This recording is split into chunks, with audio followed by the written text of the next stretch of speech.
About those polls. Bill, thank you. Let's bring in Princeton University political scientist Lauren Wright and Sentinel Action Fund President Jessica Anderson. Thank you both for coming on. Here's the media bias on Biden's economy and how people just don't realize how good they've got it. Watch. Brutal economic poll numbers for President Biden come despite most of the key economic indicators remaining extremely strong. The economy is so striking, Steve, because jobs are up, inflation is down. Voters aren't giving him credit for that, clearly. I'll just say it right here, a lot of them shocking to me. I mean, outrageous. Everything cutting again, which, again, for me is so preposterous. It's laughable.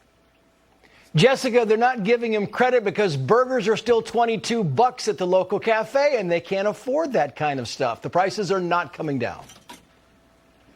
That's right, Trace. And actually, this poll shows just how deep the concerns of the economy and the border and crime actually are for all Americans, including the Biden voter.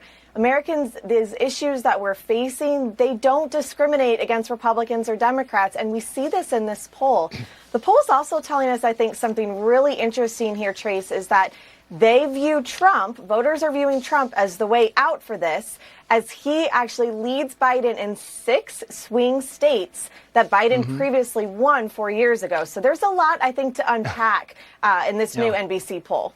Yeah, well, we had on MSNBC Friday, they had some voters in a black barber shop talking about the economy and the way they view the economy. I want you to watch this, and Lauren, I'll get your thoughts. Watch.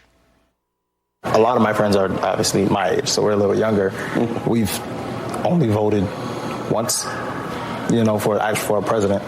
And Trump is kind of all we know. And they're kind of Trump and Biden. They're like, well, we were broke with Biden.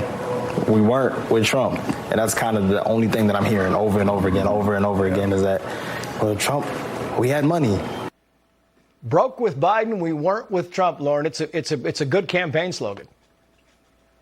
It's simple and really, Trace, as long as Trump and Republicans are selling a message of prosperity and Biden and Democrats are proffering survival, that's going to be a winner for Republicans every time. And that's why for decades in polls, they've been trusted more in the economy. But look, I'll throw NBC a bone. By normal political standards, these head-to-head matchups are quite striking. Trump has 91 criminal charges, twice impeached, a lost election, 2 lost midterms. Republicans had no business losing. Not 1, not 2, but 3 former members of his administration are running against him. That is how bad Joe Biden is. That is how angry Americans are with what's going on. So to say at least it's a wake-up call for Democrats, that's an understatement. You talk about the head-to-head polls. I want to put this up there. NBC, this is the biggest gap NBC has ever had. You see Trump at 47 and Joe Biden. That's not the one. It's the one before that. Trump at 47, Joe Biden 42. Bingo. There you go.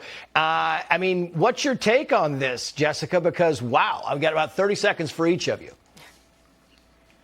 Behind every single one of these statistics, I still think we've got real Americans that are struggling. They see the images on the border. They see our national security and humanitarian crisis. They know the price of gas and groceries and education, and they're concerned. And so these poll numbers reflect that, and they are real and they are hard. Democrats either need to turn around or they will lose this coming November. Now to the other graphic, because this is the way it looks, Lauren, on the other side. Every major topic from the economy to securing the border dealing, you've got Trump with big leads. I got 15, 20 seconds for you.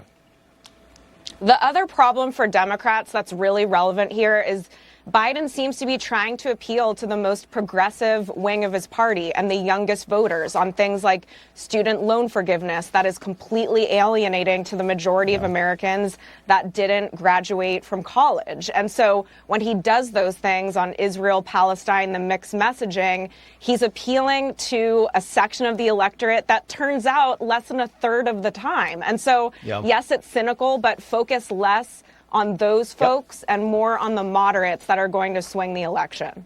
Good analysis as always. Jessica Anderson, Lauren Wright, thank you.